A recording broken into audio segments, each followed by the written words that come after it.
All right, everybody. What's up, Sandine? Huzzah, Sammy. Welcome to the show. Can you hear and see me okay? Let me know if you can hear and see me all right. Let me know if you can see and hear me okay. Let me know if you can see and hear me okay.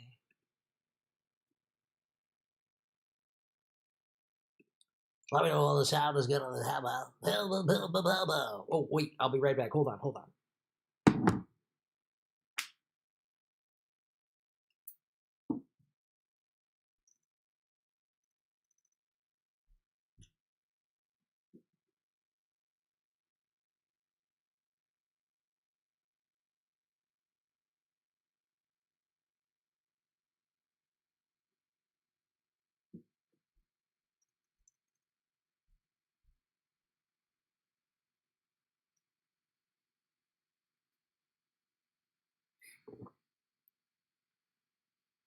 We're back, ladies and gentlemen. Sounds good. All right. Share this out on your social media, ladies and gentlemen. Share this out on your social media.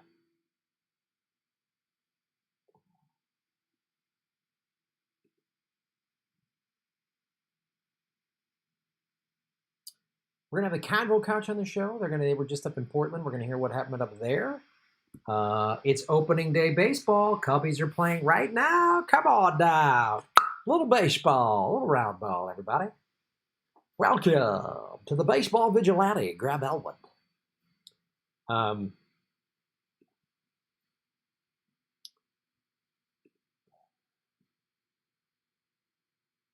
right. Copy invite link.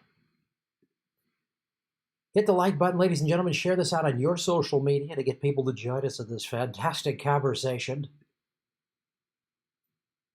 You can send it to, all right.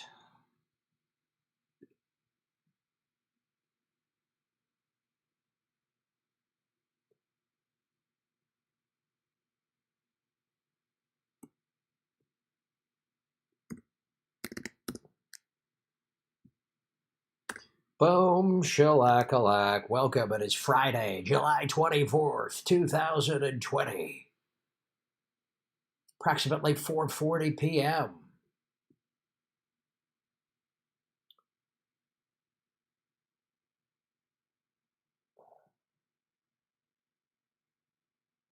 One on, nobody out, bottom of 2, 0-0 Cubbies Brewers. I will be giving you live score updates from opening day because the TV's on over there. I'm not gonna lie to you guys because you're gonna the whole stream you're gonna see me. I need it's opening day. It's July. I need baseball. Wrigley Field is empty because there's no audience, but they have on the pitcher's mound is the Major League Baseball logo, and it says BLM, Black Lives Matter, and that is significant, and it's impressive. Yes, these are big corporations, and I'm sure there's just like, oh boy, we got to put BLM out there so we don't, lose money or whatever. I know these are big multi-billion-dollar corporations that are involved in this, but it's significant because we talk about it on this show a lot, propaganda, right? How American exceptionalism, but part of the propaganda has been for decades to show that, in movies and TVs, the white male is the hero, the black guy is the criminal, and all that stuff. It's part of the subliminal messaging that helps create and maintain systemic racism. So the fact that we're putting out Black Lives Matter on the pitching mound on a game that's on ESPN right now, we just need to get that messaging out there. Black lives, don't all lives matter? Everyone's talking about this because it's on the baseball game, and there's no audience. The players are all taking knees at the national anthems, and it's significant because this is going to drown out. We need to drown out the all lives matter crowd. Shouldn't all lives matter? The point is, Black lives have not mattered as much as everybody else's life. That's why we're saying Black Lives Matter. We're not saying Black Lives Matter more. We're not saying white lives or Latino lives matter less. We're not saying that. Right now, it's all these unarmed black people have been murdered by the police, and the cops aren't even held accountable. They're not even arrested. They don't even... So No one in the Minneapolis Police Department, they've all been charged. No one's been prosecuted. No one's been sentenced to jail. They have a 99% acquittal rate when cops do this. So that's why this is important. And I know it's just, putting BLM on a pitcher's mound isn't going to, whoa, racism, we fixed it. But it's a significant thing because that's part of the systemic racism. That's part of it is the messaging, right? So now we're putting the correct messaging out there. And, and it shouldn't just be black players taking knees during the national anthem. It should be white players, Latino players, everybody should say the same, right? That's what I'm watching the MLS do, because they've started, I'm watching MLS, the NBA had a couple of, I don't know, preseason or scrimmages. I don't know what they're calling it, but like the WNBA starts tomorrow. This is significant. And it just makes me like, all right, we got a shot here. We got a shot. I'm looking for hopeful stuff, folks. I'm looking for hopeful stuff. All right. 28 people watching, 12 likes. Hit the like button, ladies and gentlemen. Let's see who we got in the chat so far. Adam Gray, Environmental Coffee House, Sam Dean. What does Titanic and The Sixth Sense have in common? Icy dead people. What's up, Emberg? How you doing? Backyard Politics, how you doing? Nay's Garden, what's up? Was just on that show. Check it out. Adam Gray, John Belushi, Cubs jersey, Cub fan, Budman. You got that right. Harry Carey, both. I grew up watching Harry Carey. When I was younger, high school, even into my 20s, maybe even in a little bit, I was out of balance with sports. I was so into it, my team, and it's out of balance, and that's not good. But especially the last 3 years of doing this show, where we're covering heavy stuff. We're covering Epstein. We're covering corruption. We're covering war. We're covering abuses of power. We're covering the environment collapse. Watching baseball, and this is what I would since I work at home doing this, and the Cubs a lot of times play during the day, or even now the game started at 4:30. At 4 o'clock Pacific time. It's a 7 o'clock or East Coast time. Chicago's on Central. I just love, and having specifically the Cubs on in the background because they've always played a lot of day baseball. That's when I moved to Chicago when I was 11 years old, right before my 12th birthday. I fell in love with the Cubs. Because back then, they had no lights at Wrigley Field. So I would just watch. The games were always during the day. And anywhere you went in Chicago, their game would be on. Either on the radio or the TV. Anywhere from downtown to the whole north side of Chicago, the Cubs game would be on. Just anywhere you went. And you always heard Harry Carey on TV and Jack Brickhouse on the radio, WGN. So for me, and I moved to Chicago, like I said, when I was 11, almost 12 years old. And my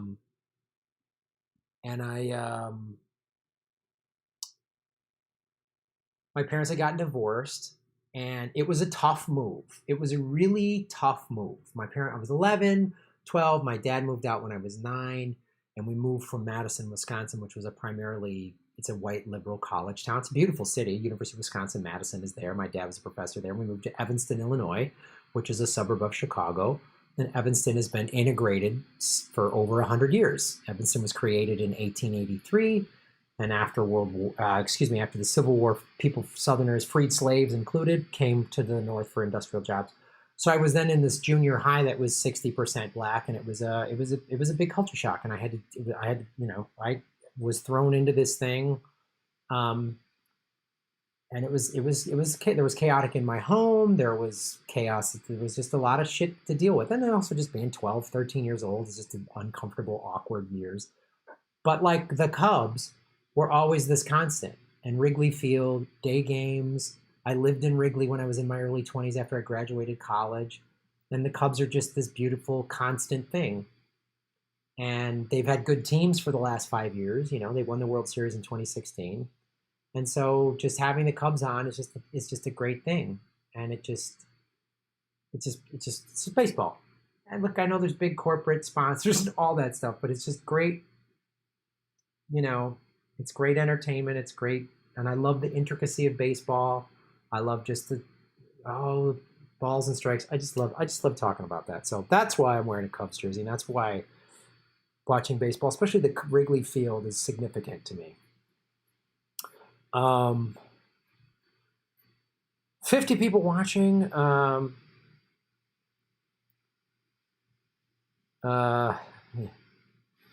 Yeah. All good. Here, Shatner does House of Pains. Jump around. You called it burst. You got it. Are you going to talk about the Green Convention with them, or come on after Convo Couch is done talking? Jimmy is live. Yeah, sure.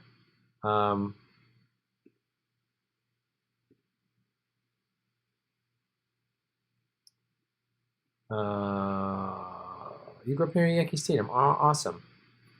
I don't think we're going to talk about the Green Party Convention. I'm going to bring Convo Couch on, do some segments, and then watch the end of the game. Let's bring the Convo Couch on the show, folks. What do you say?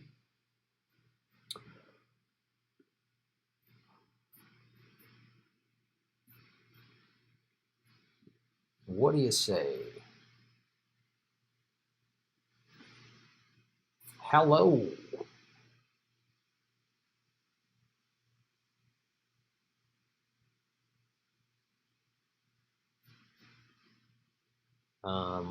What's going on? Let's see, did I get a text from him?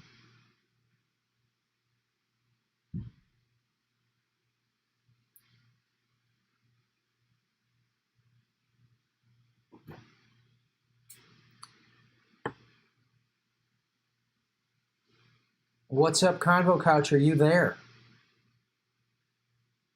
Sweet.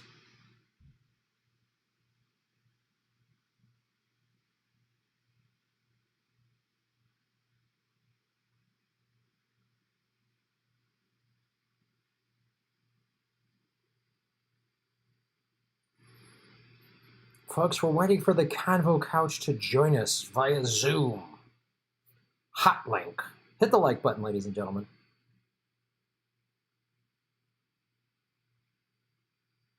Hello, Letitia. Hello, Derek. Friend's dad grew up in Chicago and played baseball in college, and he loved that team. Every time I see something about the Cubs, I think of that of Gordy. R.I.P. Right on. Thanks, Old Pueblo Vegan, for the.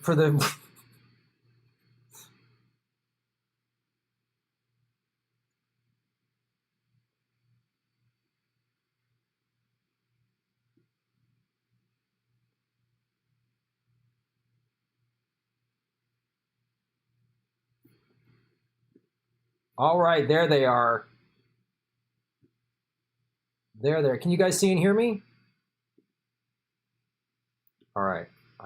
We are live. I'm gonna have to cut my video, but you can see me all right? Or hear me all right, rather. That's the word I want. Okay, let's do... All right, can you guys talk a little bit? I want to make sure my audience can hear you. Yes, I can.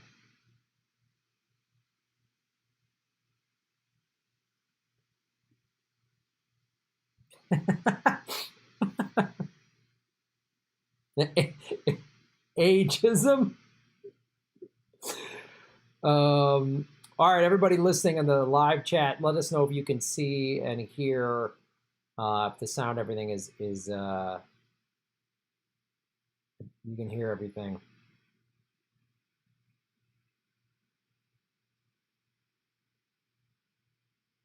They cannot hear you. We can see Graham. We cannot hear the two guests. Oh, cocksucker. All right. Let's turn this on. How about that? Can you guys talk now? Testing. 1, 2, 3. Hey, what's going on? All right. Johnny was making fun of my bladder. All right. How about now, audience? Can you see and hear me now? Hear them now? Keep talking, gentlemen. Okay, yeah, we're good. Yeah, we are good. We're good, Graham. Yeah? Your audience can now hear it too? Because my folks are still saying no audio. Testing 1, 2, 3. We have audio. Okay, good. Confirmed by Backyard Politics at 4:51. They're claiming there's an echo. Is there still an echo? Echo from Graham, but we hear them just fine. All right, so I'm going to turn this off. Can you guys still hear me and everything? Johnny, can you hear me? No. Johnny cannot. Johnny, can you hear me? Yes. All right, because they're saying they're getting an echo from me, and so when I turn down the it says, Graham, you're echoing. God damn it. Oh, what the fuck? Quando. Quando.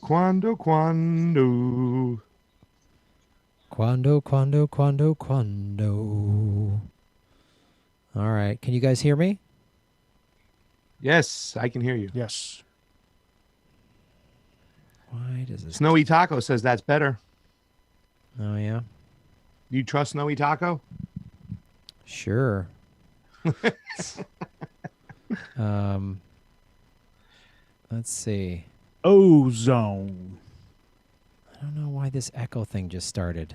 I don't know why tech problems just appear out of nowhere when nothing has been changed. That is the fucking bane of my existence. Goddamn robots just change their minds fucking willy-nilly.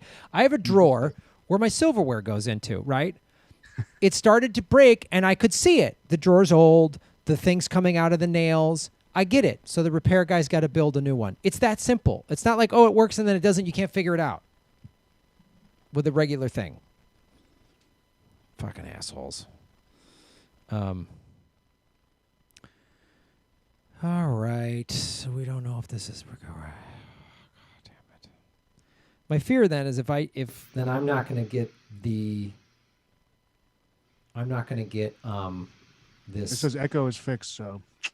Okay. Right. No echo here. No more echo. All right.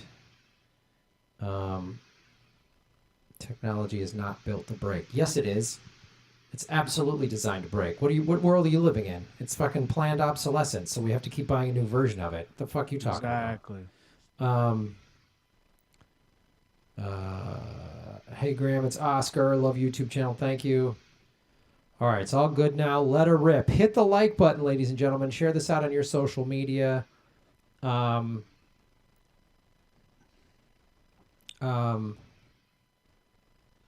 All right. I know Jimmy is live now, so we're going to have a smaller audience, but... all right.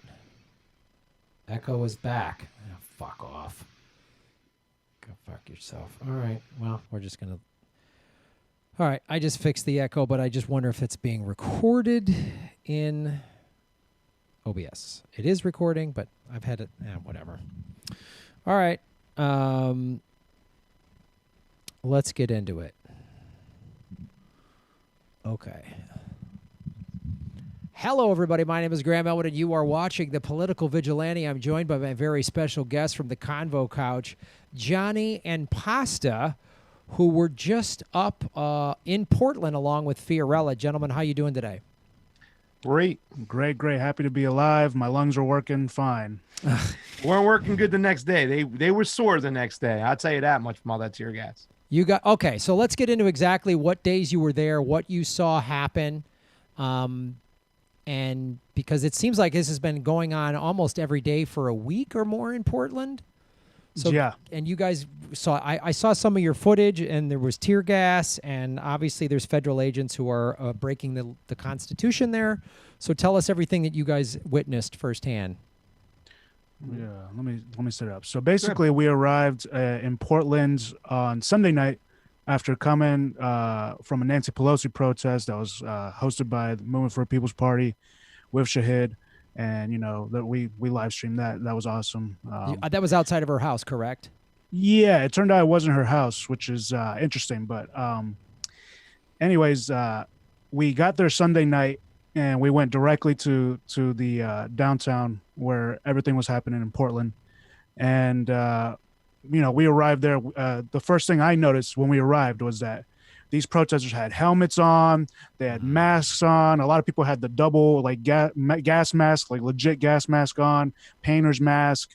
And we arrived just with our little COVID masks, right? And I'm like, well, okay, and we might not be prepared for what's about to happen. And there was a gate there in front of the federal building. This is a courthouse. The courthouse is what is where all the events are really happening, right there in front of the courthouse. Mm-hmm. That's where all the federal agents was supposedly protecting the courthouse, right? That night, protesters took down that metallic fence. The moms were there. They were standing in line protecting the protesters from the feds. And as soon as the protesters took down that fence, that's when police started shooting tear gas. And that's when we first experienced it that Sunday night. And let me tell you, Graham, that was something else. I've never experienced that. Your face starts burning. You can't breathe. You can't see. Your face starts burning. My face was red from it the next day also. It's just crazy. Yeah. I mean, just like Johnny said, as soon as that fence went down and it was on, I have like 2 videos that I never released because I was cursing so much. I was screaming, "You fascist bastards." It was just, and it wasn't that normal type of tear gas you might see from the LAPD. This one was like peppery, and it was like, oh my God. And it's just amazing because there were a group of, maybe you can say, agitators, but they gassed the whole place. And there were a bunch of homeless people there, the press areas where they were off to the side. They didn't give a shit. They gassed the whole area, started lighting people up, and started grabbing a couple people, in fact. And the same thing happened the next day, rinse and repeat. Yeah, I mean, Johnny, if you want to go over that anymore. And this was in Aleppo, Syria, correct? This is Portland, Oregon. Okay, I keep getting this mixed up. I thought that only happened in crazy countries. I didn't think this happened in the good old US of A. No, it does. They brought their imperialism home. Yeah, it's the thing people really need to understand. If we were watching this type of footage, and the mainstream media is not showing a lot of the footage from Portland, they really are showing small segments of it from what I've seen. It seems like you really have to find the footage and on social media.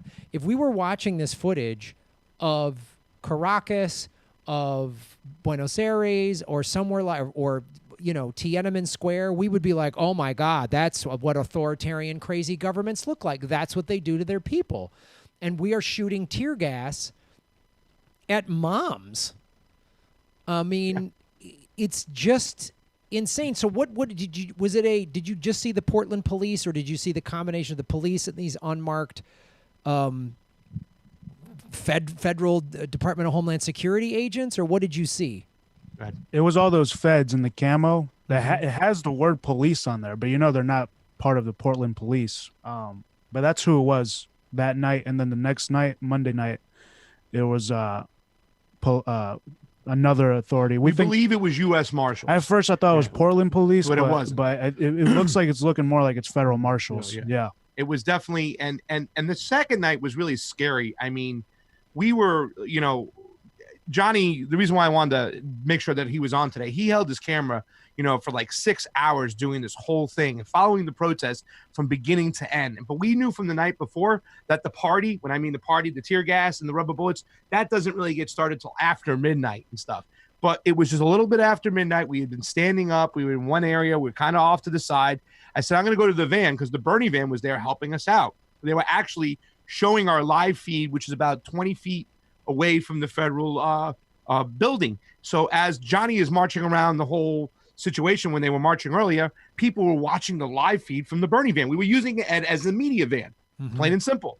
So we go back for a second, me and Fiorella, just to get some water, to freshen up, take our mask off, just change up, and then get back over. But when we went over there, all hell broke loose, and they came out. And we were behind enemy lines. And if you look at Fiorella's Twitter, Johnny's Twitter, my Twitter, the Convo Couch Twitter, it will show you. We were caught in the van. First of all, the gas came in and we were choking. We finally sealed it up because we found out we had one of the top ventilations open and it was kind of coming in. but we cut the lights, we cut everything inside. We were choking, putting water on our face. We were behind enemy lines. There were no protesters around because they had run them off. And we were just filming from out there. They saw us. We had our press helmets on, our badge and everything. They did not care. You know why? Because there's not going to be any accountability from the feds. They're like, get the hell out of the van, and started smashing the windows. Get out of the vans. And I'm screaming, press, press. And I'm walking out. We're getting out of the van. The two other people that were with us took off. I'm with Fiorella. We're coming out, and I'm just screaming, press. I'm pressed. I thought they were going to light us up. They were pointing their guns at us. This was like a war zone. That must have been super scary. Like Pasta's, like I said with the gas, you guys didn't have any masks on or anything, right? No, we had the goggles and the. You had the goggles. Okay, so but you really couldn't see, or could you see? We could barely see. We were choking. We wanted to get out of the van. They were first. choking, right? So we were just throwing water all over our face. And then the feds just come bashing through the window, breaking the windows of the Bernie van. So that must have been super scary. While that was happening, I was off to the side. I actually went to the Bernie van, knocking on the door, trying to get in. But I'm kind of glad I didn't go in because that would have been super, super crazy. But I was on the side. I'd been coughing and got tear gas in my eyes. And eventually I got my goggles, my helmet, and my 3 masks on to go back in to get to see the scene. And you could see from the federal building, you had lasers shooting, coming down, aiming at people, shooting rubber bullets, shooting the gas canisters. And yeah, it was just a crazy scene. It's like a war zone out there, Graham. I mean, literally, here's the thing that's so sad. There's a lot of homeless people out there. There was, and just like Chaz and Chop, what these guys witnessed, the same thing was going on there. You had people in the community feeding homeless people, giving them food. There's something called riot ribs that they never stop selling ribs. And they have also vegan sausage, which is great because we're now vegans. We're now vegans. We're now vegans. Yeah. And, as the tear gas is going on and people are choking, you got a guy with a gas mask on cooking riot ribs, off to the side. But all this gas is going on these homeless people and they're choking, you know what I'm saying? And it's a sad, sad scene. It was like we saw a lot of the weaponry they were using. We were picking up some of the stuff they had on the ground, and it's federal weaponry. It's projectiles that go out and just boom, you know what I'm saying? And it could cause some serious, serious damage. I mean, this is just so.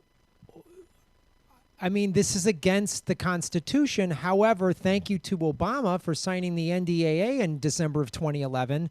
This is allowed to happen. How many of these protesters are aware? I mean, I know everyone doesn't like Trump, and rightfully so, but that Trump is doing things that were allowed because of Obama. So how many people are waking up to that? Let's not forget about Biden. And Biden played a part of this. He was pro-military because, like we've been saying, Graham, they just brought their imperialism home. So the architects that put this into play, you know what I'm saying? Now they're coming back and they're seeking power because Donald Trump. I don't think a lot of people understand the nuances of what's going on. That's why Johnny is always looking to talk to people, to educate people, to start like at these rallies. He's like, well, let's talk. Let's see which ones want Medicare for all or want to end capitalism. But for me, what I think it's about at the end of the day, it's about imperialism. Really, it is. I mean, what they're doing out there right now, they're arresting what they're calling, and this is what Donald Trump's doing. He's calling it like Antifa terrorists. You know what I'm saying? And they're shooting these kids and arresting them and grabbing them without being read their rights, holding them without their phone calls. This is some scary, scary thing. Their imperialism has come home to roost. And if we all don't get together on this here, it's lights out. It's going to be across America. But yeah, Graham, to answer your question, I don't think many people, the thing is that most, I feel like in general, right, in America in general, they're not aware of all the issues that we are aware of, right? The imperialism, the war, the economics, the racial injustices. They're not aware of all that, is what I think, because we're in a small bubble, us progressives or far left media people. We're in a bubble, and we have our amazing followers and fans, but most people don't know about that. Most people are consumed. Most people don't care. Most people are checked out of politics. Most people think their vote doesn't matter, so they don't pay attention at all. So really, I would like to see more education going on in these protests, but it's you can't ask people, you can't tell people how to protest, right? So it's a tough situation. What are you seeing happen in Portland? What is the vibe like? What is you were there on the street when this happens? Are people running scared, or is this just radicalizing more people and getting more people digging in and saying we ain't going to let this happen? Well, you go ahead. Go ahead. I'd say the first night there was only around 500 people there, and those were the hardcore people. So they weren't really scared. They have a chant going, right? What is it? It's stay together, stay in line. Oh, stay close, stay tight. We do this every night. Stay close, stay tight.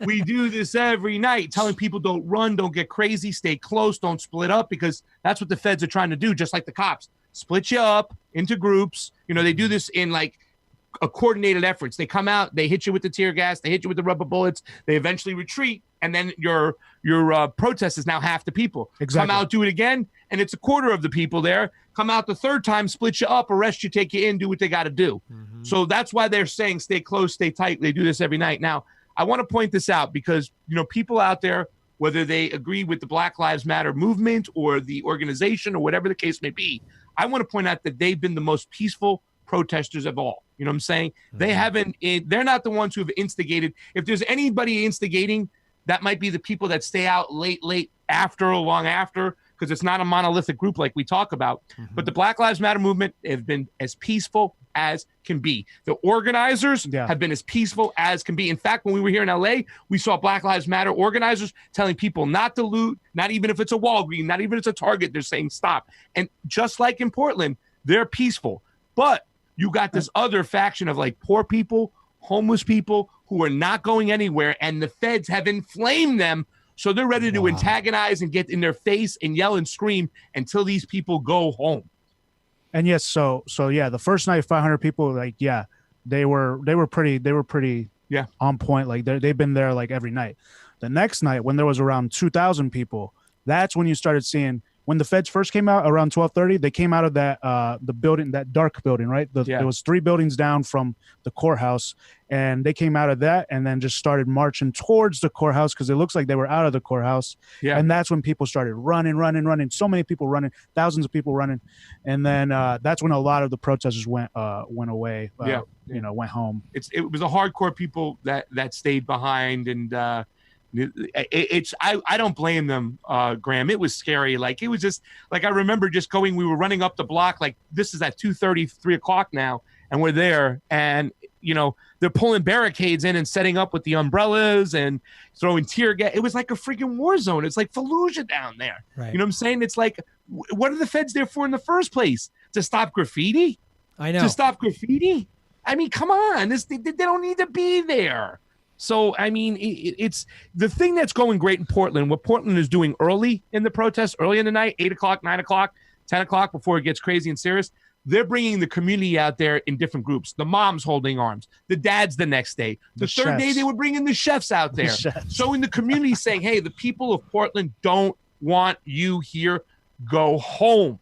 So there are a lot of positives, but as far as the people who are there just to wait out the feds, I mean, I don't know what they're going to do, because I think the feds are going to continue to do this, use them as an excuse to stay there, continue to arrest people, take people in, financially bankroll them, hold them for hours, sweat them out. So, I mean, there's that war going on. But if I had to bet, I'd bet on those people in Portland to wait out these feds. Yeah. Right, because it seems like you're saying that, and just from what I'm seeing too on social media, the numbers keep getting bigger and bigger. Like, the people in Portland aren't like backing down. They're like, no, we're doubling down on this, and you're not gonna. and even I heard that the mayor, who I'm sure is probably a neoliberal, went out for like a photo op and got tear gassed. Yeah. Well, his numbers were slipping in the poll, so he had to get his ass out there. And the thing that was amazing is that when he was questioned and they were talking to people and he was talking to the community, he goes, yes, the feds. This one gentleman said, yes, Ted. His name was Ted. The feds are gassing us, but your police gassed us beforehand. Yes or no? And he was there. He's like, yes. So it's like, you see what I'm saying? It was the same behavior beforehand. And now Ted is learning. And I think he whiffed that gas. And whether it was just a photo op or whatever, you know, you won't see Mayor Garcetti get his ass out there. And maybe we'll see a new guy in Ted who will come out with a very firm plan. And he'll tell the feds to leave and stomp up and down and go out there with those people again. Who knows? But it does seem kind of suspect that when his numbers were going down and after 50 days, now he comes out there. So Yeah. yeah, Well, it's gonna come to. I mean, it's literally going to be a city by city battle because I just read that the district attorney of Philadelphia said that he would actually press charges if federal agents came into the city of Philadelphia. Krasner. Yeah, and other cities are going to welcome. I don't know what's like, and I don't know where this is going. I mean, in terms of like what the end game is going to be here, because clearly they're trying to ramp up for martial law to lock the whole country down. That's what it feels like they're doing to me, and I don't think Americans realize this. They just want complete. And Back Here Politics just said Ted Wheeler is a corporate piece of shit. He's also the police commissioner. Yeah. So it's like, I don't know. I mean, because the other thing too is the people that are peaceful, that are arm in arms, and we're not going anywhere. But what about this radical element? And again, you start beating and gassing people over and over. Eventually, they're gonna like retaliate with more than just throwing a rock or a stick or something. Like people are gonna arm up, helmet, masks, and get weaponry of some kind and say no, and then what? I mean, that's my like worry or concern, or I don't know how does that not happen in this path that we're on right now? It will happen if they go to places like Chicago and Philadelphia. It will happen In Chicago. Yeah, I mean, it will happen. Philly too, man. It will happen Philly. if they keep pressing the envelope. But let me tell you something. Donald Trump is not going to back off this kind of rhetoric the way he backed off with the mask. He's putting his foot down. He's going to be the Nixon president of law and order, and he's selling it. You know what I'm saying? And that's why, like we talk about the Antifa thing, like he's using, these people and saying that they're Antifa, and the mainstream is buying it. Right. You know what I'm saying? He's using that as an excuse to go and do what he's doing. And a lot of people are going to buy it. And it sucks because, I think a lot of people are enraged, Graham, because of the poverty that's going on. It's like they got nothing left. So get out in the goddamn street. And that's something we never address and we should address. Well, yeah. And that's the other thing too. This is, I mean, this pot isn't even close to boiling yet. I mean, when we've got 28 million evictions looming on the horizon, what are those people going to do? And you're going to then have cops show up and say, oh, you got to leave your home. And some people are going, no, I'm not leaving. And then what? And then someone's going to siege an apartment complex or a row of houses and say, come and get it. Like we ain't leaving. And that's going to happen. And in a nation with over 200 million guns. I mean, 3 million guns have been bought just since March, since the quarantine. So what is this? How is this going to play out? I mean, people just in gun battles with federal agents and cops, because the cops and the federal agents might want to wake up to the fact that they are grossly outnumbered. And right now, it's protesters who aren't armed, and they have the firepower. But then what? That's going to change. If you keep beating the shit out of people, and if they're hungry and they lose their home, then what?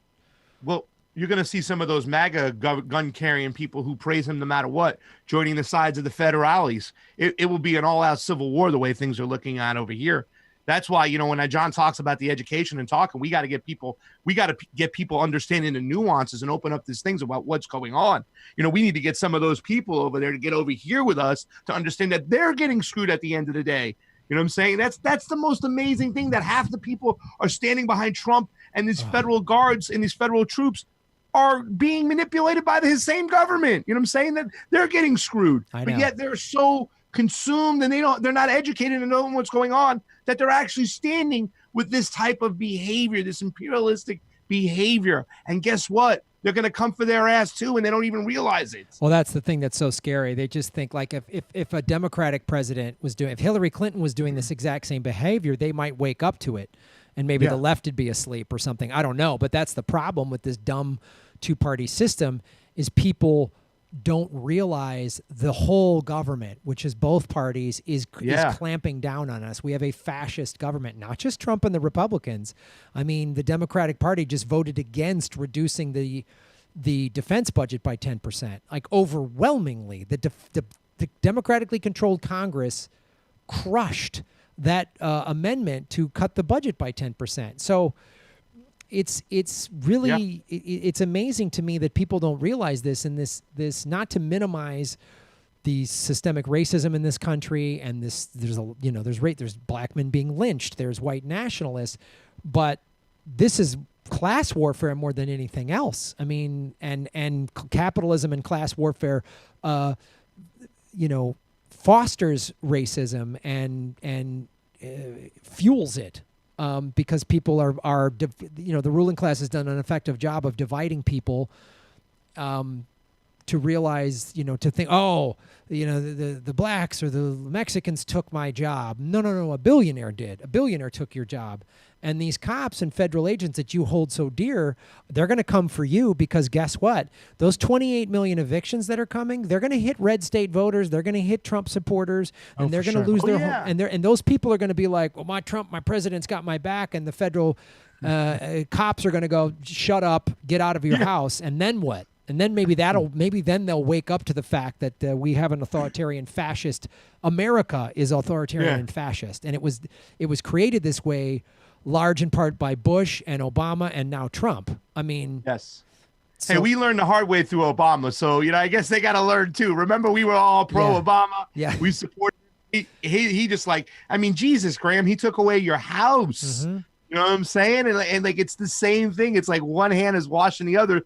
So they're just going through the same thing that we went through ourselves, and they'll learn. We're progressives out here doing what we do because of what Obama did to us, and we were blindsided. So I guess they got to get blindsided too, because once these houses, they start pulling them away, and this is the second round. Obama did it. Now Trump's going to do it. Yep. It's going to be some serious time right now. I don't know what to think. And I just see, a lot of people. Joe Rogan's moving to Texas. He's getting the hell out of LA. I don't know if Texas is the best place to go to, but people are starting to get scared, and they're starting to run. Yeah, because it's America. I mean, that's the other thing. You throw the economic component in this. Again, you're seeing it Portland is just one little snapshot of it. You've got a lot of people who are poor, living on the streets, lost their job, whatever. And so they don't give a shit.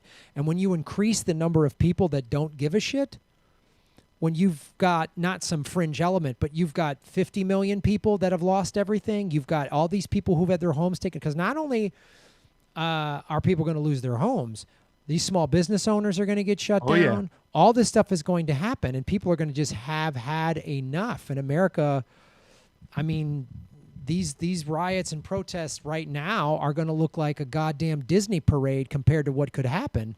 Yeah. And I don't see the ruling class backing off. They're going to just double down on the brutality, which is going to enrage and radicalize more people. Oh yeah. And they're going to not show up. I mean, it's just going to start happening, and there's going to be Molotov cocktails. You're going to see all these things that happen. It's going to look like a cross between, I don't know what, Northern Ireland in the 70s and, when the Soviet Union collapsed in the 90s in Russia or something like that. I don't know what it's going to look like, but it ain't going to be pretty.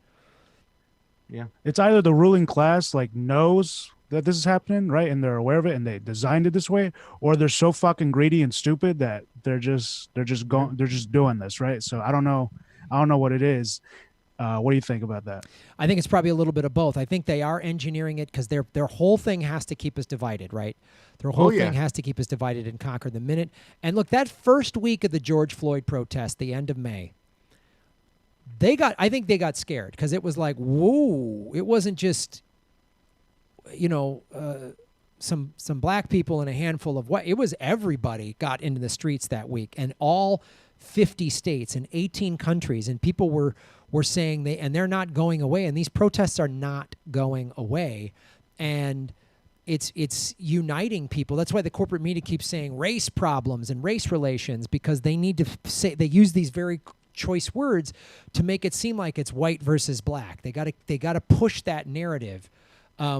Because, and again, there's white nationalists and who are bad, but they're, and I'm not minimizing how horrible they are and dangerous they are, but percentage-wise, they're a small percentage of people. Yeah. They are not in the majority, not even close. I mean, they're probably, a hand, like 3 or 4% or something like that, because most white people, so it's just this handful of white people feel this way, right? majority of white people don't feel that way. On top of every person of color in America is not on their side. So they are completely outnumbered. But rather than the media saying this is this handful of small, dangerous people, they're making it seem like it's white versus. Even when I watch like ESPN and sports, they're always showing, and I'm glad athletes are speaking up, but they're always mainly showing the black athletes speaking up and not white, because they don't want to show the unity. They cannot show everybody coming together, and the way they portray the protests. And we've been to all these protests, and you've been there. It's everybody at these protests. Like, I've heard black people say, I've never seen more white people at a Black Lives Matter protest in my life. And so I think it's a combination. They're trying to keep us divided. That's their tactic, but it's slowly eroding, and they don't know what to do other than just double down on the brutality. I don't know. That's just my sense of it. I could be wrong, but you know what I think, Graham? I think that their plan is coming to fruition somewhat, because here's the thing is, and let me just speak completely clear about this. What happened to George Floyd was disgusting. It was terrible. And I shouldn't say somebody should be as equally mad, but we should also in the streets be just as mad about the CARES Act, because whether we like it or not, the CARES Act, the way they took all the resources and threw it up top, and they're going to throw a lot of people on the streets, and they didn't protect them during a virus. The CARES Act is going to kill a hell of a lot more people than the cops. And we have to understand that, you know what I'm saying? And bring that in together, because we should be protesting that right now as well. You know what I'm saying? It can't just be about, what we see that is enraging us. We got to get nuanced and understand that the same people who set up these systems, the same people who the police officers are the arm of the security state, they're benefiting it and they're raping us with the CARES Act. And we got to know that and protest that as well. That's why the Nancy Pelosi protest should have had a ton more people than it really had, because she doesn't want to give you Medicare for all in this situation. When Johnny keeps on asking for Medicare for all, people don't know that Nancy Pelosi wants to give you Cobra. You know what I'm saying? Right. During a pandemic. So that's something I'd like to see more of when I say let's get more nuance and understand what's really killing us. The cops killed 1,000 people last year, right? Imperialism kills 40,000 people a year dropping bombs. That's not to even mention all the dictators that we put in control that are killing and suppressing so many people around this world. So we got to bring it all together, and I'd like to see more of that. And that's why I'm on a mission with Johnny now to want to go to these things to give some education without minimizing their costs, without minimizing anybody's cost. And I try to explain that. You know what I'm saying? It's like I understand, but we got to bring this together. We got to understand that the oligarchs, and the whole thing with the oligarchs is you can't even put a name on these people. Like, who's pulling the strings behind closed doors over here? But there are a group of people who control all the resources in this world. And they're the ones who are really, really screwing us. Those are the ones who are really taking the resources from us. And we got to get after them too. Yeah, it's amazing, man. It's the people I hope are waking up to this fact. I mean, when I see people talk about defunding the police and they're starting to make the connection of defund the military as well, I really hope they see that connection, because you're right. The crimes, the $4.25 trillion that in the CARES Act that went to Wall Street is going to be one of the reasons why people are going to 28 million evictions are going to happen. They're going to die, Graham. Yeah. They're not going to have anything. They're going to die early because Wall Street is throwing them out on the streets. I mean, thank God that you were able to recover from what's going on. But what they did to you, they stripped away a lot of your life. That was an investment for you and your future. They took that away. Yeah. And that's what they did with the CARES Act, and they're getting away with it. Yeah, and they're taking away people's retirement. They're taking away people's, their children's college tuition. Everything. They're taking away all this stuff. They're taking away just all this wealth is gone. I mean, look, billionaires have made over $430 billion during this quarantine. Billionaires have made that. And who else? Like, none of us are profiting like this. It's unbelievable to me. And I hope people see the connection. Like I said this early on, I said there's no photos or video of a cop putting their knee on the neck of a billionaire. And that's I know really part of it. Like, it's not just the systemic racism. I'm not downplaying it at all. It's awful, and it's been here for centuries. But part of it is servicing the billionaire ruling class. It's protect and serve the ruling class, and the rest of us. And like you say, when when these red state Trump supporters have federal agents coming and taking their home and tear gassing them, they might wake up finally that we're in this repressive strait when that wall at the border that they were so happy for is actually there to keep them in. You know, because Mexico is going to say, nope, we don't want you. Nobody wants America right now. And so Canada, you can't go to Canada. You can't go to Mexico. You can't go anywhere. So it's hard to go to Canada. Yeah. I mean, they're not going to want you, man. And I think this is by design that they want to keep us in here and keep us divided, but it really might backfire on them because, you know, the saying goes, the Hamptons are not a defensible position. And it's one thing to have, you know, a bunch of unarmed protesters arm in arm, which is a beautiful thing, and I appreciate that. It's another thing if 2,000 people who are armed show up and say outside of the courthouse, outside of every Capitol building, outside of the CIA's headquarters, outside of wherever, you can't stop that. You just can't. You won't be able to. And rubber bullets and tear, and then it's going to be a firefight. Graham, I don't know what this. You got a super chat over there, but I'm going to tell you this right now. We didn't witness, and we've been to a lot of these protesters. I don't know where they're getting this whole thing with murders from the protesters that's happening. I haven't even seen a protester go at a cop or anything even hard right now. So I don't, you know, from a group of people who go out to these protests all the time, stop trying to like take these stories about bullshit about the protesters causing a lot of pain and murder and whatnot. The majority of these protesters, and like I said, especially the Black Lives Matter leaders, have been peaceful. It only turns when the cops do their thing. And in fact, actually, Black Future Project, which I covered last night in Beverly Hills, James Butler has criticized, the leader of Black Future Project, has criticized Black Lives Matter organization for going home early. And he's even called them bootlickers by abiding by the laws of the that they put in place, all the curfews and stuff. So there's a lot of different opinions, and like Cornel West said in our interview, he said when you say defund the police, you guys said defund the Pentagon too as well. Mm-hmm. You can't, you know, I mean, there are not the protesters, and like I said, even when we were in Portland, there was a group of people setting on a tree on fire, like a small tree. And one of the leaders of the Black Lives Matter movement that was there, and a lot of them had gone home, she was staying behind. She went over and said, put fire out. This is not right. This is not how we protest. We're peaceful. You know what I'm saying? And then somebody was like, shut up with your Uncle Tom tactics. And they started going back at it, and they were like, you know what I'm saying? But eventually they put out the tree, you know what I'm saying? And that was that. So they've been so peaceful, and the majority of these protests have been so peaceful. Yes, the little pockets might break off and go looting, but they got nothing to do with the protest, and they got nothing to do with the protest organizers. Okay. Well, before we let you guys go, what are your thoughts on this? What do you see happening next, and how can people get involved? People can get involved by, I don't know, I think on Facebook there are a lot of events. On Instagram, I've been seeing that's where a lot of the posters are posted. If you can find like Black Lives Matter Instagram, like BLM Los Angeles, they'll tell you when all the protests are happening. What do I see happening in the future? I don't know, Graham. If they're really not going to give us any more money, you're going to start seeing, you know, a lot of more people bought more guns. You're going to start seeing more looting. We've already started seeing more crime. I mean, Fiorella's car got broken into last month at a park, you know, and they went immediately and spent it at Albertsons. $400 at Albertsons, you know. It's crazy. It's crazy. These are crazy times. So we're gonna see what happens. I might have to go with you to Hawaii or wherever you think. somewhere.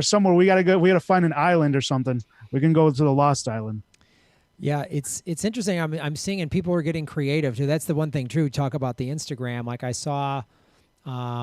A relative of mine in the Portland area put out this sign on Instagram of like people are getting leaf blowers to blow away the tear gas. Yeah, that was milk and all these things where people were getting really inventive on how to combat this. Yes, that was one of the leaders of the Black Lives Matter movement. She was talking that night. She was part of the rally. She came over with a leaf blower, and that's when she also went to the tree too as well. But yeah, they are getting creative. And somebody gave me a suggestion. And it's like they should start filling balloons with paint. And I think they should start doing that, like pink, bright pink paint, and like get the slingshots and start launching at the feds so they get all pink paint all over them. I like that idea because it's non-lethal.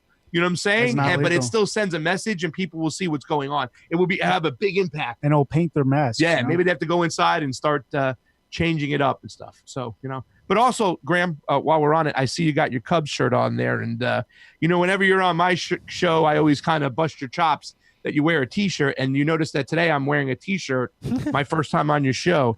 Let's talk about the New York Mets today, opening day 1-1-0 as Yoenis Cespedes comes back. That's why I got my shirt on a Thor here. Mets, baby, come at me, bro. I'm excited. Come at me. That's Thor. He's pitching this week. Who cares about the Cubs? It's all about the Mets. Hey, baby, I'm watching literally the Cubs game is on behind my camera. So, is it still zeros? No, Cubbies are up 2-0, baby. What are you talking about? Ooh, come on, Brew Crew. Let's go, Brew Crew. Lighten it up on the north side. What are you talking about? Well, listen, if they go down over there, we're going to go to Chicago. You know what I'm saying? If things starts popping up, you know us, we're going to go there and cover it because we want to get what's really going on the ground and bring it to people to let them see it because, whether there are little instigators or not, the federal police, the federal guard is not necessary. It's not necessary at all. And what you're seeing in the streets of Fallujah is somewhat similar to what you're seeing in the streets of Portland. And it's just, things suck all over. Yeah, and I think Portland is a test case. They're testing to see, well, how are they going to react? And they're going to start rolling this out in other cities. And, I'm glad you guys, I applaud you for going there and covering it, but stay safe. And you guys need to get some better gear. You need to get helmets and masks if you're going to go do that, because this is no joke. And I would get knee pads and arm stuff like that if they come at you with nightclubs and start shooting you with rubber bullets, because it's you need to be ready for that, because they're not, they don't care. They don't care. They've made it. There's video after video after video after video of cops just beating the crap. I saw a bunch of Portland bike cops. A guy was just standing. They just grab them and they jump on them and they just beat the shit out of this person. They're out of control. The police are out of control, and these federal agents are no better. It is in every city we have seen cops get, and then like the Buffalo cops beat up an old man, and then they walk off. Down, yeah. And then they 57 of them walk. They're psychos. They're psychos. Like they watch that video footage and said, "This ain't right." They're out of their minds. And this is how. And I know this sounds like cliche, and it was so overused. It was a lot of cry wolf, but this is what happened in Germany. This is like a couple of psychos got everybody. Most people are followers. That's the reality. Most people are followers. Yes. And they will go along with whatever it is. So that's what's going to happen. And if you're in the police department, you're going to go along with it. And there's only a few bad apples. Really? Every police department? We have all these insane out of control problems, and this is what an empire looks like when it's on its last legs. Yeah.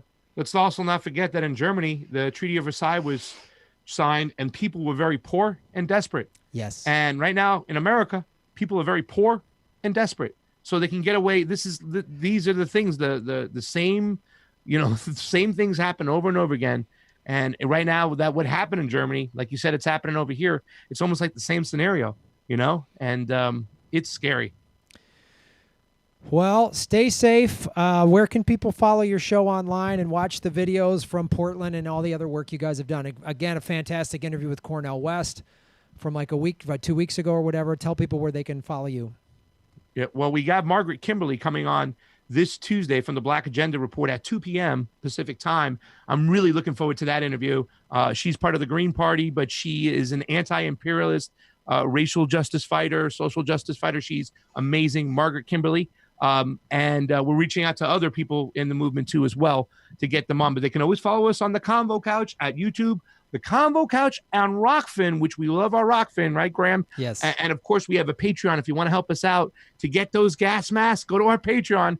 Give us a couple bucks so we can get Johnny preparation and get all our gear and get ready. So I also have a separate channel. Apart from being an amazing cameraman, making pasta look beautiful on camera and B look good, and Humble guy. and running this whole operation. I also have another channel where I have 4K footage on the ground of various protests, and that channel is called True Rebel Network.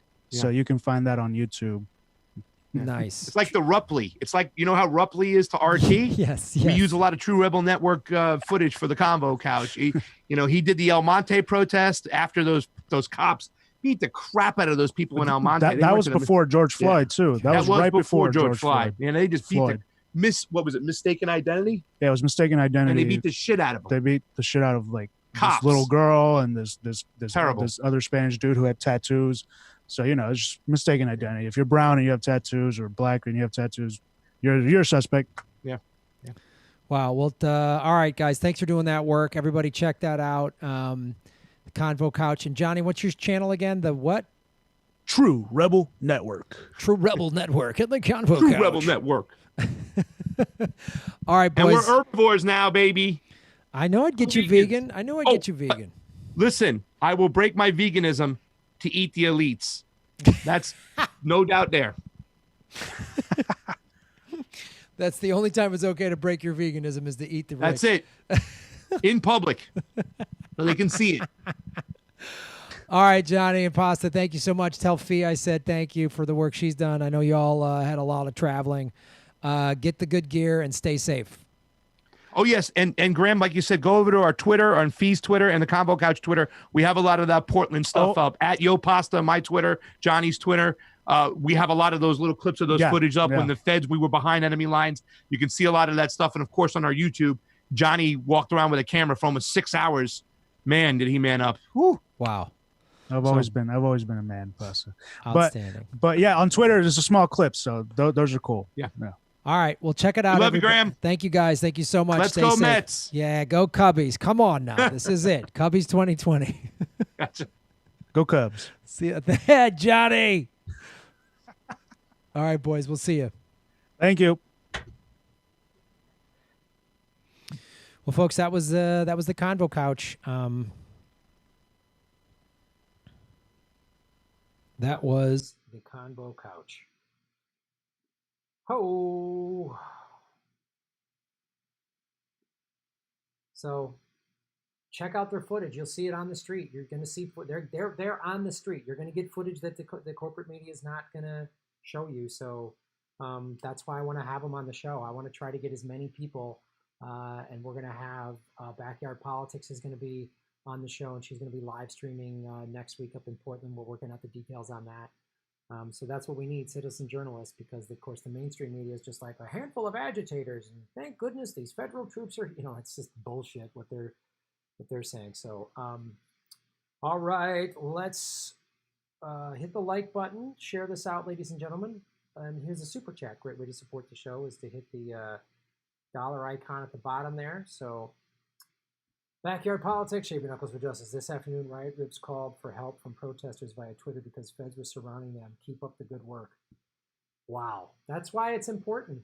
Citizen media, citizen journalism, and everybody on social media, because that's what they're feeding people. The cops are monsters. I mean, we've seen footage of them smashing bottled water. Like, they are acting like soldiers in a foreign country, war zone, like what we did in Iraq, in urban combat, and everybody is an enemy combatant. Anyone that's not in their uniform is an enemy combatant. They don't care. It's insane, and it's crazy, authoritarian, fascist groupthink. These cops get all swept up in it, and then they tell themselves, I'm on the right side of it, and it's bullshit. And if you're a cop participating in this or just watching it happen, and you don't quit, you're part of fascism. So you need to wake the fuck up, man. Kate, what's up, Kate? Good to see you. Thanks for supporting the show. It already happened in Chicago. Interrupters attacked police. Wow. Yeah, it's crazy. This is getting nuts, man. Matt S. Matt, thank you for supporting the show, Shaving Knuckles for Justice. The thing I love about your show is you check all sides. Please research the murders happening from protesters out there. It's not all graffiti and peace. Thanks. Yeah, I want to see. That's I'll say this. Those agitators, if they're agitators and they're murdering, it's like that's the only thing the corporate media focuses on. They don't focus on the fact that these cops are beating the shit out of people and they're breaking the Constitution. They're not talking about the NDAA. And also, we know this from doing this show and from other people like Susie Dawson, that private intelligence inserts people into movements. So let's some of those agitators, Antifa from the left, some of them are private intelligence, and some of them are cops. We've seen cops do all this stuff. So this notion that, you know, and also and if it is just people doing this, what do we expect? You beat the shit out of people, you shoot them with rubber bullets and tear gas, that some people are going to get incensed and they're going to come back hard. It's going to be brutal. So, what the fuck is wrong with this picture?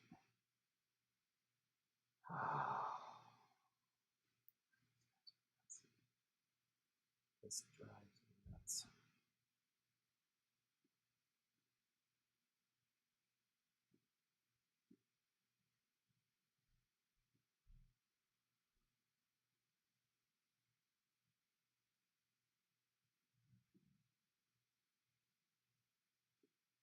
I just cheer on and watch all the shitty commercials. Thank you. Space Dam Inc. Gaming Clan Archive. Shaving Knuckles for Justice. Thanks for supporting the show. People Power Assembly on Facebook. All right, check that out.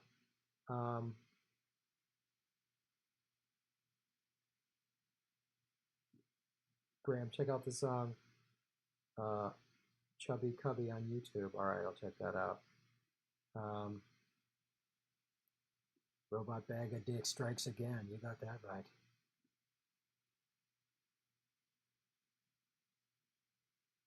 Man P, thank you. Boom. Thanks for supporting the show, folks. I ordered a new microphone July 2nd. It hasn't shown up yet, so this mic should. This mic should.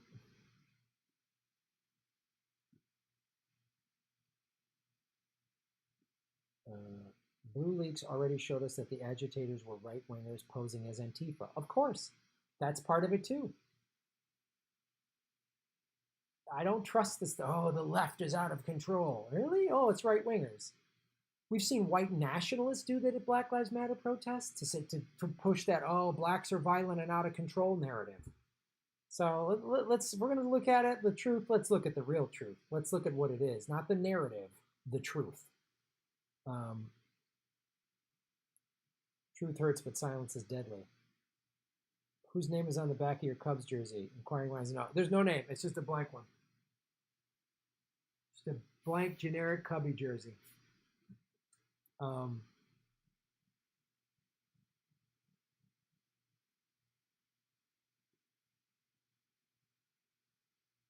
Still sounds good. Enjoying the show. You got it. Matt S. Please know I'm never trolling, man. Thanks again for the awesome content. No, Matt, I know. You support the show and you bring up different points of views and other opinions, and I appreciate that. Don't take offense to me calling it out. You're bringing stuff up, and then I'm responding to that. And I know you're not. I know you're not trolling, Matt. You've been on the show a lot, and I appreciate the support, and it's awesome.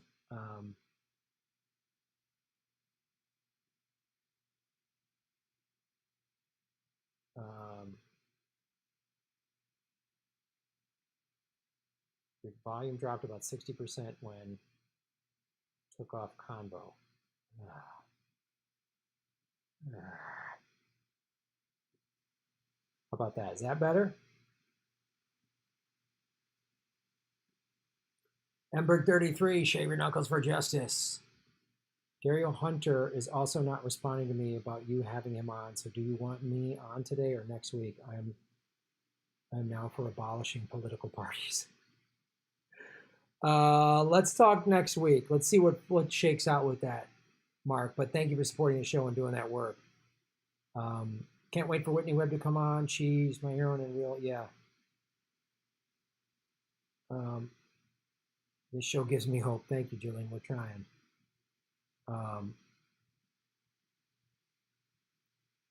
Do you think Trump was trying to send some kind of message to Lee Maxwell wishing her well? Yeah, I did a segment last night, and it was on that, and Trump was clearly just saying later.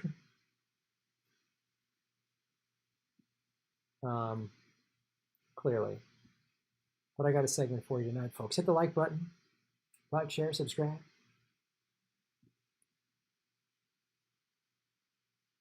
Hello, everybody. My name is Graham Elwood, and you are watching Political Vigilante, making Gotham great again, folks. Well, many of you are aware, but if you're not, there was an amendment attached to the 2021 war budget that was going to reduce it by 10%, about $78 billion, which would still make it more, still make us outspending the next like 8 or 9 countries combined. And the democratically controlled Congress voted it down. I just want everyone to understand this. Trump's awful. I don't like him. I don't like him or trust him or the Republicans, but this notion that the Democrats are going to come riding to the rescue, the Democrats that voted against this are the same Democrats like Pelosi and Joe Biden who do not want to defund the police. The reason they don't want to defund the police, they don't want to defund the military because they make money from it. 323 to 93. Polk, Wisconsin, Amendment number 9 on agreeing to the amendment. So this congressman from Wisconsin, Polkan, put this amendment number 9 on it. They couldn't even take 10% off. 139 Democrats said no. This is a democratically controlled Congress. They could have passed this like that.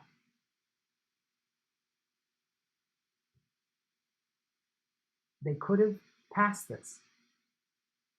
Reduce authorized spending levels by 10%. They couldn't even cut 10% from a budget that is already out of control. It's $150-some billion more than Obama had, and Obama had too much. You wonder why?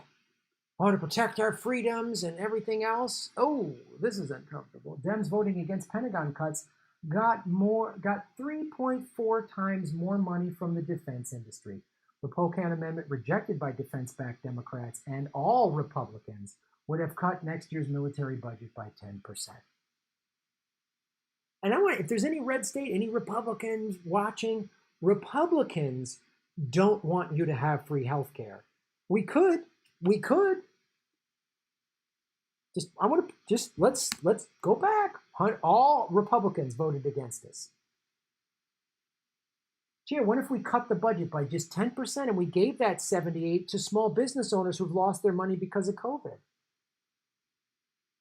What if we put that towards Medicare for all? Everybody gets free health care. Gee, would that help our country?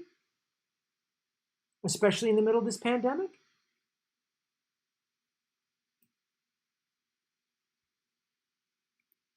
The defense industry paid for this. The defense industry, people said, the defense industry, what about their jobs? Gee, we could have more jobs with a green economy. We could build stuff in America by Americans using union labor. But instead, we got to build bombs that destroy the world and the planet and make everybody hate us. We create more terrorists than we prevent. Did you know that? In the same way, these young people that are out protesting, doing peaceful protests, and the police come up and beat the crap out of them, you're radicalizing young people to become more activists. It's that times 100 when you see a family member murdered by an American drone, a rocket. They don't care if it was sent by Trump or Obama or Bush. They don't care. They're just radicalized. So this bombing of the Middle East and the 7 countries are currently bombing and the sanctioning of countries is creating more terrorists than it's stopping.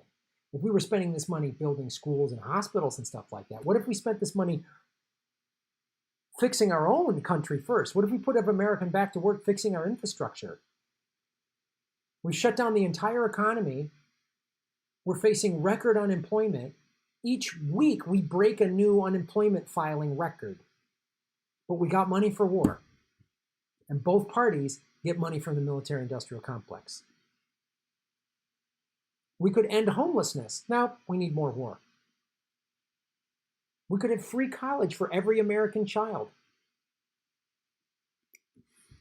House of Representatives rejected an amendment from Progressive Caucus co-chair Representative Mark Pocan, a Democrat from Wisconsin, to cut the Pentagon's budget by 10% in a vote of 324 to 93. Democrats who voted against the amendment have received $29,731 in contributions from the defense industry since 2019. The people that voted no, or the people who voted yes have received about 8-9 grand. Adjusted for inflation, the $740 billion proposal is well over the $100 billion more than expenditures at the high point of the Reagan buildup of the 80s. So the height of the Cold War, where the Soviet Union had a nuclear arsenal that said they wanted to destroy the world, they wanted to take over the world and destroy America. The Soviet Union did say that, right? Okay. We're spending $100 billion more than that. We don't have that right now. We could be brokering peace. We should be working together in a global community to find a vaccine for COVID-19. We should be working together in a global community to end climate collapse. The climate is collapsing. And a rocket ain't gonna stop it. A laser-guided missile ain't gonna stop it. The F-35 that costs $1.5 trillion ain't gonna stop it. So let's see who voted what, huh? There it is, yay, nay, July 21st, Wisconsin Amendment number 9 on the green. This is a matter of HR 6395. This is a matter of public record. Democrats 92, Independent 1, and 13 no votes. 13 Republicans didn't vote because they didn't agree with it.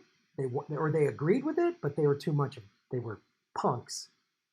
They were little babies that couldn't vote yes because they're afraid they'd lose their red state, I love war, we're okay with 22 vets a day committing suicide, bumper sticker, patriotism. Let's go into the yays first, the Democratic yays. Okay. Ocasio-Cortez, all right, she voted for it. Presley, all right. Interesting. Oh. Yeah. Tlaib, okay. Ted Lieu, that's my congressman. He usually buckles. Jay Appel voted. All right, they're in favor of.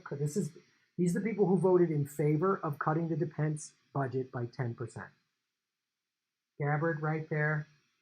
Okay, I'll put this link in the show notes. See if you're a representative where they voted on it. The nose is too big. Too big of a vote. Too big of a page. I can't put it. These are all the people that voted no, that do not want to cut the budget. 324 no's. Look at all these folks. Look at them. All over the place.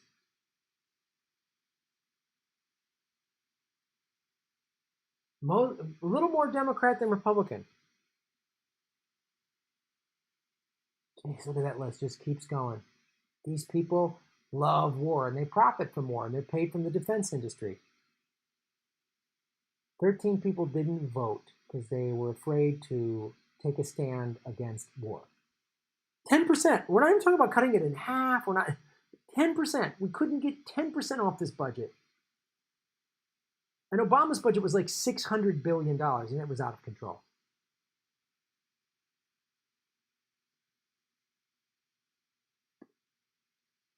So that's the Democratic Party resisting, folks. That's the resistance of the Democratic Party.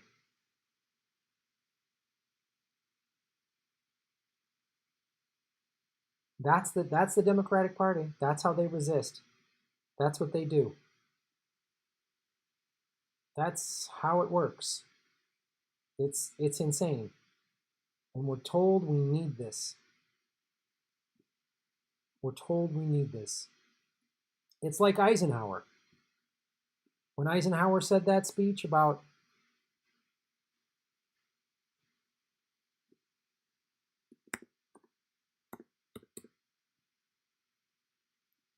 When he said that, every bushel of wheat.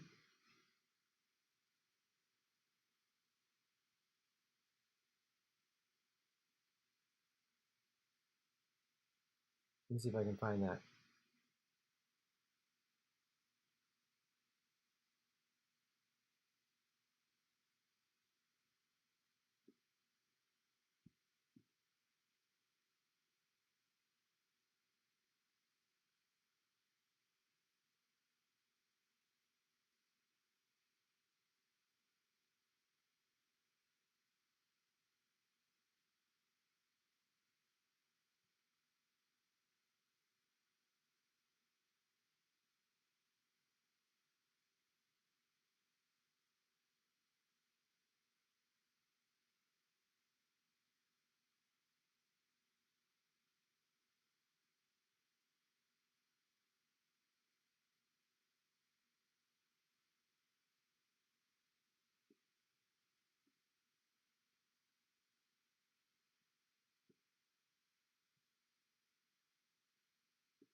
Why can't we cut 10% out of the budget?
Something is wrong with an economic system of our nation. Something is wrong with capitalism. Maybe America must move toward democratic socialism. We must develop programs that will drive the nation to the realization that a need for a guaranteed annual income. Smedley Butler called this out in the 1930s, like 80, 90 years ago. And the warmongering Republicans and the fake resistance Democrats profit from war. Your small business is going under. You're going to have to file for bankruptcy. You're going to get evicted because you couldn't work the last 3-4 months, but we got more money for war. You got crushing student loan debt? Sorry, we got money for war. You can't send your kids to college, you rent it, but you just that money just got evaporated during this 4-month quarantine lockdown. We got money for war, though. We got money for war. Are the executives of Boeing and Lathrop Grumman and Raytheon and those companies, are their kids going to go fight? No. No. We couldn't even cut 10%. They're not talking about it the way I'm talking about it on the corporate media. That's why I need you to support my show. Go to patreon.com/GrahamElwood, rockman.com/GrahamElwood, and support what I do. Because we got to end this war shit. It's just out of control. It's just out of control. If your representative voted against cutting the budget, let them know what you think about that. 28 million evictions are looming, but we got more money for war. Think about that. Haven't got one $1,200 check, but we got money for war. We got an SBA loan you're going to have to pay back. They're not going to forgive it, but we got money for war. People living in tent cities, but we got money for war.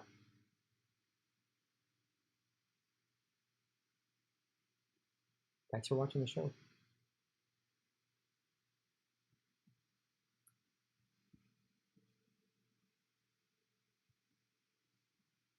Hello, everybody.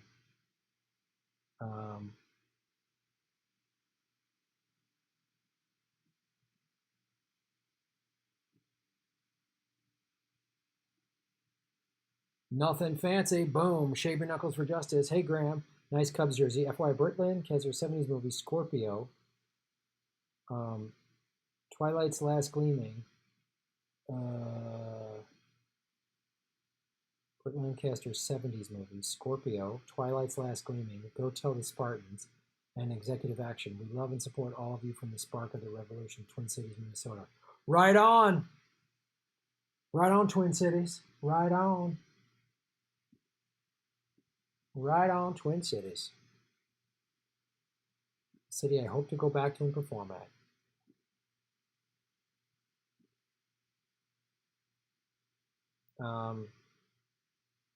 Emberg 33, boom. Palm Strike Dance Party, Rockfin with Jimmy, Steph, Ron. You got it. You got it. You got it, Emberg 33. John Chow, Shave Your Knuckles for Justice. Federal Reserve essential to the war machine. End it. You got that right. You got that right. Federal Reserve is essential to the war machine. End it. Yeah, we need debt. That's the biggest part of war is the debt. That's what we need. Ain't no party like a Detroit party because Detroit party don't stop. What's up, Anthony? Thanks for all the cool stuff you guys sent me at the P.O. Box. If you go to GrahamElwood.com, I have a P.O. Box. People have sent me money, art, really cool stuff. I really appreciate it. Thank you so much. Some people like the P.O. Box because it's anonymous, and some people like it because it's not using any technology. It's sort of off the grid. I really appreciate it. So thank you for supporting the show. You can go to GrahamElwood.com. I have a PayPal button. If you want to do one-time donations, you can do PayPal. You can do the P.O. Box. You can do Venmo. At Graham-Elwood is my Venmo account. And I will check it out. War machines make me feel better about my tiny dick. That's fucking funny. Funny. The idea of the Federal Reserve is good. The setup and function is evil, though. Department of War rebranded post-World War II as Department of Defense. Yep.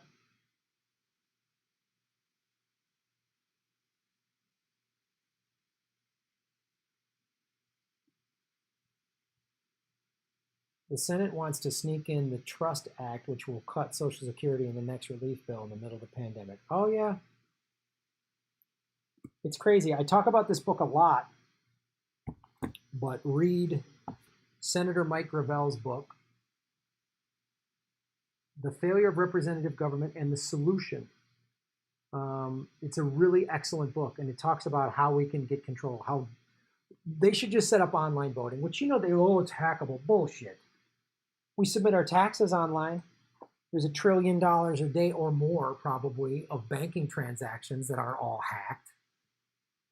I mean, they can figure that out. They can encrypt all that. Why can't they give us voting? We should just be able to vote. We should just be able to vote on bills ourselves, not let some dumb Congress. Imagine if they put the Defense Department budget up and we got to vote on it. The people. Too much.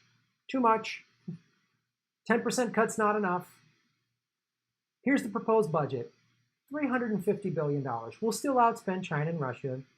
Rest easy. And that money gets reallocated on helping. Much of that money stays in America to help social things. And the money that does go out in the world, it's not in bombs. It's hospitals, it's schools, it's roads. So we won't have to, terrorists, they won't want to blow us up because we've helped them. That's what it'll be. That's what it could be. CR, Shave Your Knuckles for Justice. What up from Moss Beach? Great show, bud. Thank you, CR. Boom. Love it.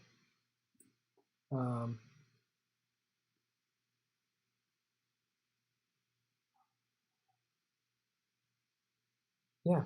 Online elections should be standard. And we voted. We would vote for every bill. And in that book, and please read it, he lays out the bills would be 500 words or less. So they couldn't bury bullshit in there. There wouldn't be some 100-page document that no one had time to read.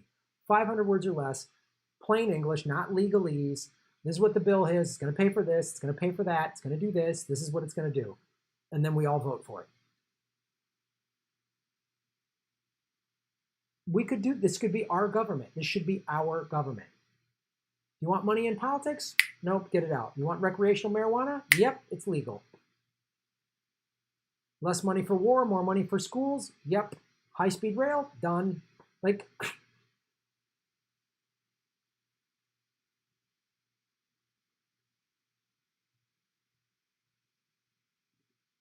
Republicans really hate old people, yeah.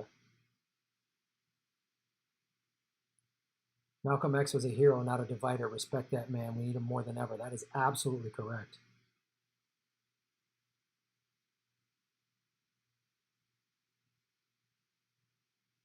Kris Wynn, fear of being called against the military, against American security, blah, blah, blah, yeah. We're in the CIA losing a fortune in the child trafficking racket. We can't cut more of that. Times are tough. Yeah, I know. It's our money. It's our choice. Absolutely. Thank you, Nina. War's a racket. 10 years from now, scummy politicians are just going to throw in 100 pages of Lorem Ipsum into every bill. Yeah, I know.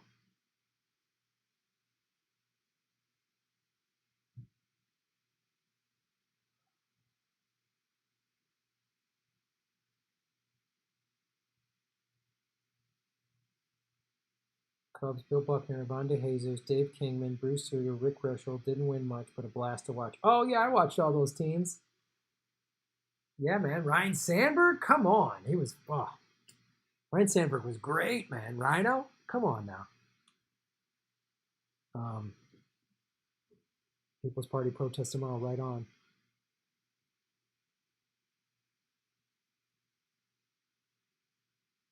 We should have to answer 3 questions about a bill before voting on it, so everyone voting has knowledge of the bill. Yeah.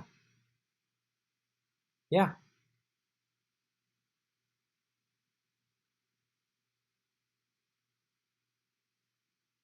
But think about it, though. Would some people just like, oh, I'm going to just click through? Sure, but most of us would be like, if we got to actually participate, I would read every bill. More people would be like, oh, I'm reading this. This matters. I get to vote, not my representative, and maybe they'll do the... No, I'm voting today. Oh, it's online vote today? Oh, okay.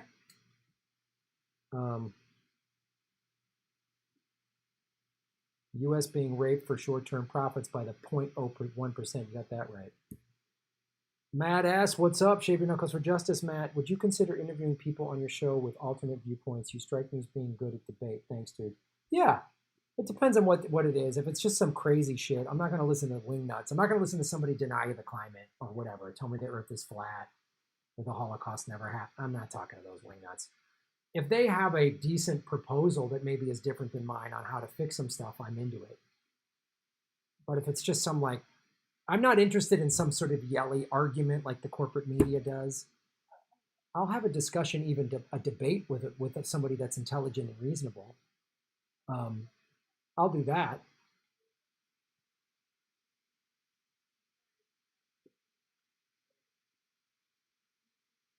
My conservative professor asked why he has to pay for feminine products through health insurance when it doesn't affect him. Oh, what an idiot. I remember in a Republican presidential primary, someone suggested limiting bill wording length to 3 pages or something. Wish we had more of those GOP folks. Yep.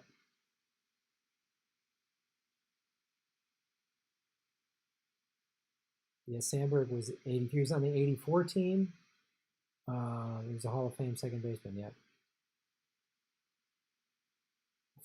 They ripped his flat.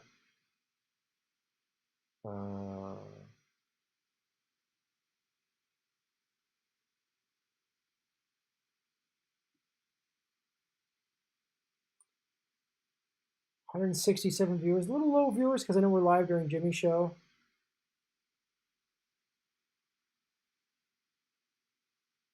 The clangers are coming, according to the New York Times. I don't know what that means.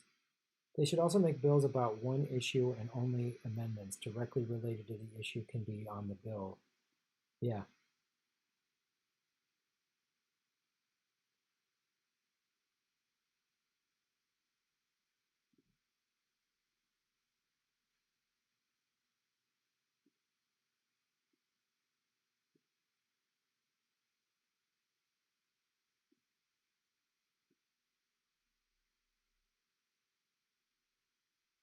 Hold on here.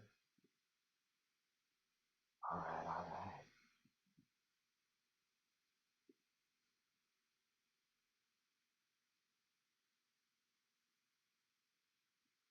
Nationwide protest in support of Portland tomorrow. Right on. That's for real? Awesome. Awesome.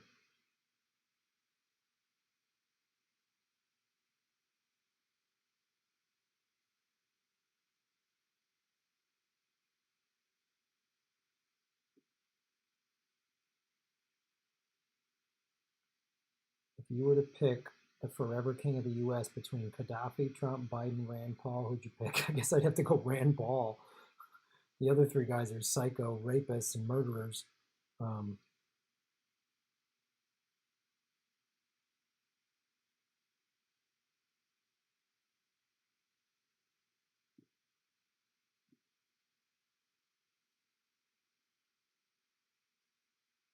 right.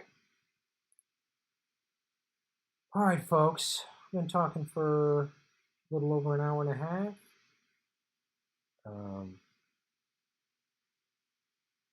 Check a city near you. All right, folks, this is good information from Backyard Politics, nationwide support of Portland in every city tomorrow. Check cities near you. It's probably on Instagram and social media is where I would check. If there's a protest near you, show up. Because if what they're doing in Portland, they can do in your town, they can do in Dallas, Texas, they can do it in Baton Rouge, Louisiana, they can do it in Fayetteville, Arkansas, they can do it in Indianapolis, they can do it in Cincinnati, they can do it wherever.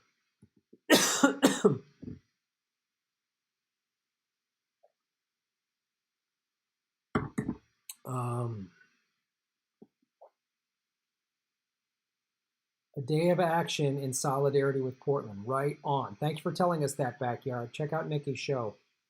Matt S. Boom. What's up, Matt? Shaving Knuckles for Justice, Matt. When kayaking this morning in Dana Point and all the boats have Trump flags, even I wanted to puke in my shell. Yeah. They're idiots. They're voting against their own interests. But the left does that too. The left does that too. It's just so stupid. YMCA Shatner.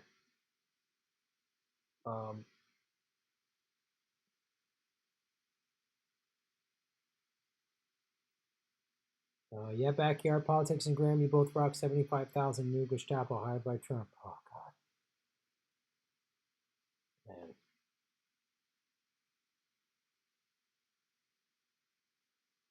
YMCA Shatner.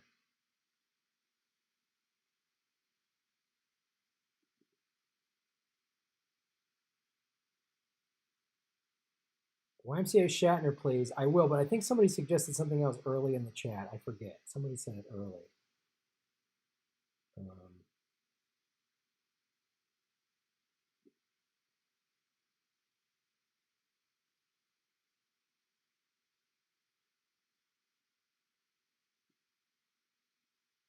Graham, it's rich people that don't want you to have health care. The Republicans are simply cowards. Yeah, that's true.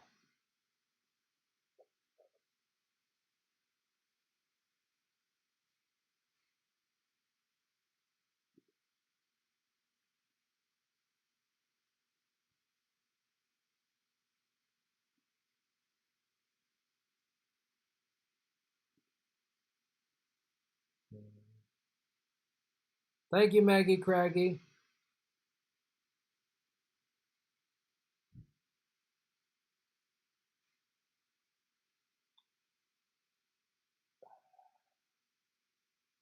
Oh, Adam Gray said jump around to Shatner. That's right. That's the one I said yes to. Jump around.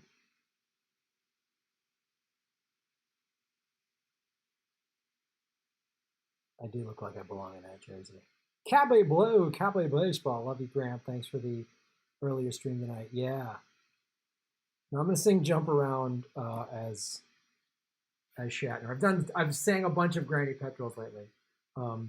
But yeah, I want to do the earlier show. I'm going to take tomorrow off, and we'll probably come back either Sunday, definitely Monday, maybe Sunday. But I'm going to take tomorrow off. I know you like the Sunday chat, chitty chat. Haven't seen Chim Shay for a while. I know we got to get Chim Shay out there. Jump around. Let's do that, ladies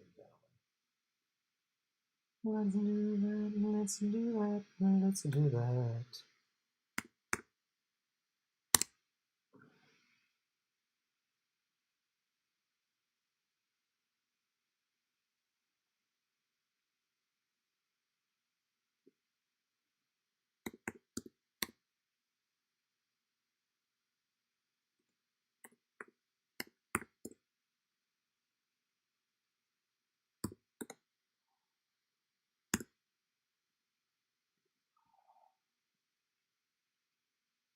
House of Pain, Jump Around Karaoke.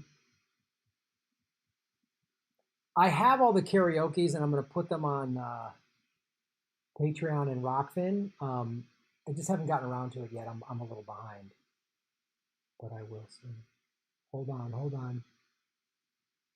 There we go. As Shatner.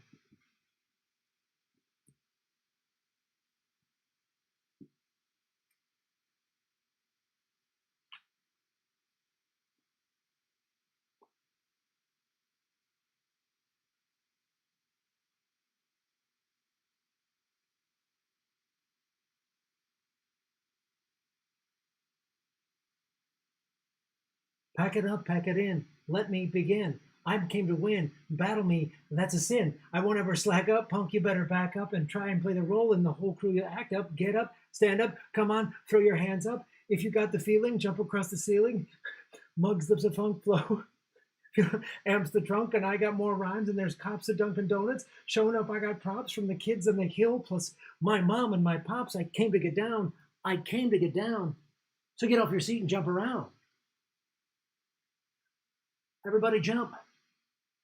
Jump around. Jump around. Jump up, and get down. Everybody jump. Everybody jump. Spock, that means you. Mr. Sulu, jump. Bones, jump. I'll serve your ass like John McEnroe. If your girl steps up, I'm smacking the whole. Word to your moms, I came to drop bombs. I got more rhymes than the Bible's got songs. And just like that, prodigal son, I've returned. Everyone stepping to me. You all get burned because I got lyrics, but you ain't got none. If you come battle, bring a shotgun. But if you do, you're a fool, because I'll duel to the death. Trying to step to me, you'll take your last breath. I've got the skills. Come get your fill, because when I shoot the gift, I shoot to kill. I came to get down. So get up, get down. Jump around. Jump around. Open up a handling frequency. Jump around. Jump up, and get down. Everybody, warp factor 5 on jumping. That sounded like Seinfeld. Everybody jump.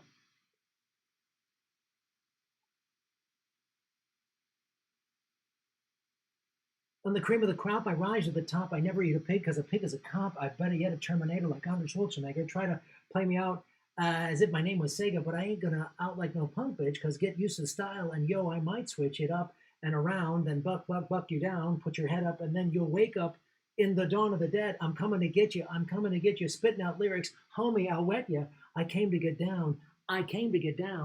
So get off your seat and jump around. Jump around. Jump around. Jump up, and get down. Jump. Warp factor 5 of the jumping. The Klingon bastards, they killed my son, so I'm gonna jump, jump, jump, jump, jump, jump.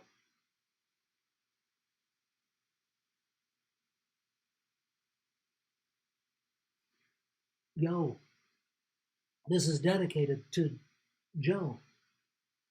To Joe the Bitter, Neo. Grab your Bozak, punk. Steady on the right. Steady as she goes, Mr. Sulu.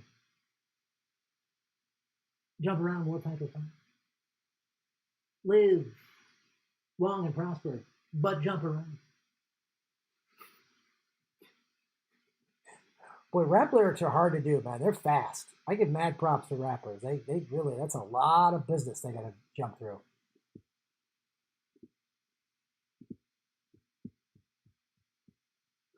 Boom, boom, boom, boom.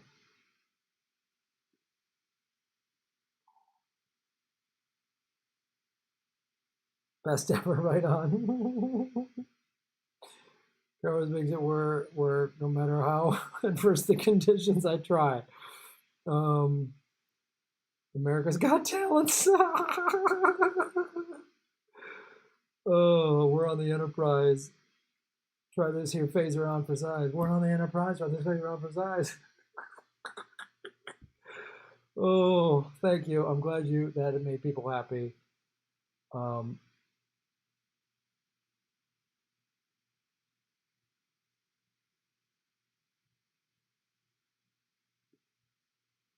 Best ever. Thank you so much. Couldn't hear the music. Oh God. I'm sorry. I don't know. I don't know. I don't know how to fix that. I'm glad you needed that laugh. I'm glad it made everybody laugh. Have a great weekend, everybody. Support the show. The second round of the Vigilante is coming out next week. The Vigilante, The Dark Knight. It'll be for sale just like last one, $20, shipping included. And I'm gonna Adam Gray, Shaver Knuckles for Justice, tucking this in your jersey, G. Cheers. Right on. Thank you, Adam. I'm glad you liked that. Awesome. Oh, man. Thank you so much for supporting the show. Yeah, have a great weekend, everybody. Stay safe. Get involved and get a balance between being an activist and getting involved and giving time for yourself. You got to take breaks, otherwise you'll go nuts. I'm glad doing that. That's why I like ending the show with the karaoke, because it's always fun. No matter what we talk about, we're going to talk about heavy stuff. We're going to talk about real things that are happening, but we still got to laugh about it. And, you know, thanks to Sam Dean, who started the whole thing, I don't know, a year and a half ago now. So thank you. Thanks for the live stream. Support the show any way you can.